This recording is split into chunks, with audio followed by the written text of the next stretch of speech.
To the top left, the Terran player. He brought them back. Currently on a 2-2. It is StarTale, Hack. Incredible performance so far. Yeah. Really strong, really solid. Very aggressive. Up against the Protoss player again. Starting to the bottom right. As the second Protoss, the third player. LGIM first. Doesn't come out fourth today. Nope. Now we've covered all our bases as far as numbers go. He didn't come out fifth either, because we're not yet in the playoffs. And he plays in the fifth match. Yes. So, you know, I want to... We talked about this point very briefly before we went into this, all these builders unfold. In my opinion, I think that when you look at map score versus matches scores, in the GSTL, I think map score is almost more important because there's a lot of best of ones that you go into. You play a lot of different opponents. Aren't you a funny one? In the GSTL, match score equals map score. Yeah. What I'm saying is, like, if you look at someone's overall results, I think you want to look at, you know, maps versus just sets. Okay. So I gotcha. Is that your opinion as well? Or do you? Because the thing is, it's hard to even make that distinction still. You know, it always depends. Like, the thing is, we have so many leagues these days, and where you have a best of one. You have a lot of the team leagues. Pro League plays in a few of the systems a best of one. What we currently use in the second season of WCS in the Premier League, that's also a best of one system in the round of 32. So I feel with having more best of one games these days, I feel match score is a little bit more important than your match score, because back in 2012, most of the matches that we had were best of three, so if there was like 1 or 2 GSTL matches with a best of one, it didn't come into play this much. But yeah, I feel by now the map score is probably more important. And let's just talk about this a little bit. I already mentioned that First is quite successful in this matchup. If we look at his map win ratio against Terran offline in Heart of the Swarm, he has a 15-9 score, and this means he has a 63% win ratio. For Hack, on the other hand, we have now, after his win that we saw in the last game against Yonghua, 3 wins and 1 losses considering his maps against Protoss. So, First definitely with more exposure these days, more limelight when it comes down to the individual leagues and to his playtime in the booth. But Hack has shown that he's strong in this matchup. I would give a bit of an edge to Yonghua in general, but this is a lot of momentum, to First in general, but this is a lot of momentum that Hack already built up.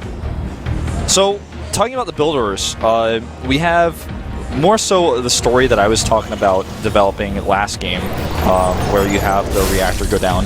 Although there's no Reaper, and that means he gets his reactor faster, which means he has Marines faster as well. He's already SCV scouted, so he knows everything, so he doesn't need the Reaper. It's a 2-player map, so he can get away with that. But what he's doing that's unique is he's adding 2 barracks instead of adding the factory to go for a Widow Mine or a Hellbat drop follow-up. Yeah, and the Mothership Core scouted one of them.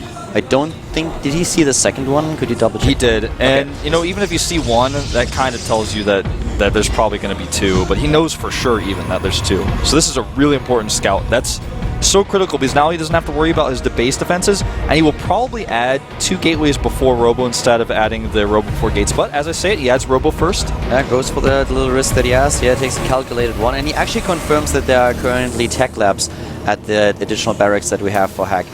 The last game centered very much around the Terran player for StarTale taking out that Mothership Core not only once but twice, and therefore limiting the amount of photon overcharges that he had to face. This is why he could really hit hard with a +1 attack timing. He doesn't use this build. He's going for a very, very different build, so there's not even an engineering bay that he can use the +1 attack upgrade. Yeah. You know, adding the Robo here... Oh, we can see SB. That's a nice catch there. Adding the Robo here means that he's likely going to have to add a few Immortals. Well, so far no Marauders, just Stim coming out here. He may just go for Combat Shield and go for a bunch of Marines. That would surprise me, but that is what he's doing. And the Marines pressuring here very hard. War Prism is on the way. That's pretty cool because he knows that the army is going to be heavily attacking his front, so he can do some nice warbands in the main base. Yeah, War Prism, of course, in the last patch received a bit of a speed upgrade that is being used a lot these days. Now, let's see what he can actually do with that. If he can harass, that is pretty awesome. We've seen a lot of Protoss players actually trying to go for Immortal drops a lot more. Because, of course, we are not going to play a role because we don't have Immortals. Yeah, but he lifts the Zealots here. Let's see what he can do with those sentries too. Or sentries, excuse me. Okay, so 1 Zealot, 3 sentries. Right now, he's going for the attack, and with everything he has, he could actually just trap the army outside with a force field and do warp into the main, and that could end the game. We've seen this already so far several times this season. Yeah, Oh, he gets spotted? No? with the production that he's in the main base, I'm not quite sure if that's really gonna happen, but oops, he's moving in and he did. I don't know, man. I think this may very well happen in their bunkers at the bottom of the ramp, but that's not where they need to be, and here we go. There we go, he warps in. Force Needs to force field. What is he doing? Oh my god, last second. SCV, Paul immediately at the front. He needs to take down those sentries. That's the most important part. There has to be force field after force field. He may very well lose this game just like this. The reactor goes down. He's going for the tech labs as well. Needs to micro his sentries against the SCVs though. Yeah, where are those zealots? There he warps in again and immediately attacking the cancel. The zealots are there, but the warp prison is already retreating and the SCVs are heading back. How many did he take out? How many SCVs? He killed only 5. You know, I feel that he could have done a lot more with this. But still, that's very annoying, and it messes up the timings that he wanted to hit with those Marines anyways. He definitely got a bit of a lead out of that, that's for sure. Oh, and a misclick on those SCVs in the main base. He's not mining with them. He just fixed it. Okay. That was scary. Yeah, that push is a lot more effective against Zerg, I would say, but still, he could have done a little bit more here. But as it is already, he forced SCVs off the mineral line, he cost his opponent a lot of mining time, was able to take down 5 harvesters, so that was okay. He also killed the tech labs, so, or one of them, which annoyed him quite a bit. So now we're just transitioning to a more normal game. That was very intense, but as the Warp Prism flies away, everything is okay. He even makes the Viking just to be sure that he's not going to be able to do too much with this later. 2 additional gateways right away, so that puts him up onto 5 in total. Yep. And we have also Colossi range started. First Colossus is nearly out. The Medivacs are of course now also into play for the Terran play, and this is the time when you have to deal with drops. Marines already positioned in the main base, Hack not taking any chances here. Yeah, I really like that. Really not leaving anything of a chance. Double observers for first, spot this army coming a mile away. Combat shields are going to finish as this attack commences, but with everything he's got at home, this should be fine, and boom! That's what those Marines are for. Yeah, that is exactly where they needed to be. 1 Colossus should not be. He could actually lift over those force fields as soon as they're there, but I don't. Oh, he gets in! He just bursts right through, and he didn't have combat shields. That was a big problem. And he saves most of those. They're all low on hit points, but they will be healed later, so... 19 hit points on the Colossus. That's, of course, the unit that you really want to kill. This observer here is so important. And I don't know if he sees that. Does he actually see it? No. There's no way that he saw the observer. I didn't move, so that's very unfortunate for him to actually drop all those units right on top of the observer. Yeah, this is really good for... Oh, wow. 4 additional gateways, so I guess we're not going to see a third base anytime soon. Does not seem that way. Really important observer here.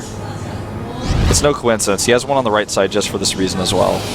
Double cannons possible. That Mothership Core being at 200 energy. But don't forget, this drop is going to scout the gateways probably, and that's really, really important too, as the third base is going up for Hack. Oh, the drop spotted as mentioned before, but the Zealots trapped here a little bit. Yeah, the Zealots were trapped, but now they're at the front and taking out units. Oh, nicely done here. Oh, wow, that was a big loss for Hack there. Yeah, the Medivacs with the evacuate, so it could have been even worse. He gets at least a few of his units out there, but the supply advantage for first is something that the Protoss player is solidifying as we speak. And Hack has to be quite careful about how he approaches the next few minutes in this game. Charge is completed, or is about to be. Yeah. We have even the Templar Archive now on the production tab. We see everywhere just observers spotting those dropships. The map awareness of First is incredible. He had to warp in a lot of Zealots, and that gave him a gas surplus, so he's going to try to warp in a few Archons for this push, which he probably didn't plan for originally. He's even making a cannon back at home, just because he knows that this is going to be a huge commitment here, and if there's a drop in the main base, he's not going to have warp-ins necessarily, so that one cannon helps him out just a little bit. It just feels like First really has Hack's number here. Yeah, you know, he could... He's not really going all the way with this. He doesn't have a forward pylon. He has no Warp Prism either, so... But still, he's on 2 Colossi. He's killing some of these Marauders here with that charge upgrade that you just mentioned. He could actually... I think he can just go. There's no bunkers. Yeah. There's no bunkers. It's a little bit difficult for him to actually approach the ramp, but at the same time, he has, I don't know, I mean, he has pylons everywhere to the left, to the right. He has this entire army in position. That scan totally misses the army too, so he doesn't know if it's still lingering around. 6 gateways. The only thing that works against him is that both Colossi are already very low on health. Yeah. They have the shields, but not much more. The Archons here, he only has a few Stalkers as well.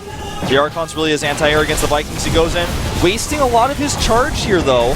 Don't forget. There comes the dropping, and Medivacs no, are there. He drops right into the Zealots. You never, ever, ever, ever want that. The Vikings take out Colossus number 1 and Colossus number 2, but we have a supply lead for first, and he is making it work. Yeah, his Archon's still at full shields as well, and all of the SCVs here are gone. Force field on the ramp is blocking the rest of the bio forces, and things are not looking good for Hack. He's already down 40 supply at this point, trying to snipe at least the Archons, but the Immortals in the back, they are dishing out the damage against the Marauders. This has to be it. This is going to be it. He doubles the supply. The Commander floats away awkwardly here, and yeah, he has a wall, but it's not long for this roll with the Immortal firepower behind it. The Medivac's not only out of energy, but low on hit points. GG. Well, Hack's reign ends, and now LGIM is 1 win away from taking the series.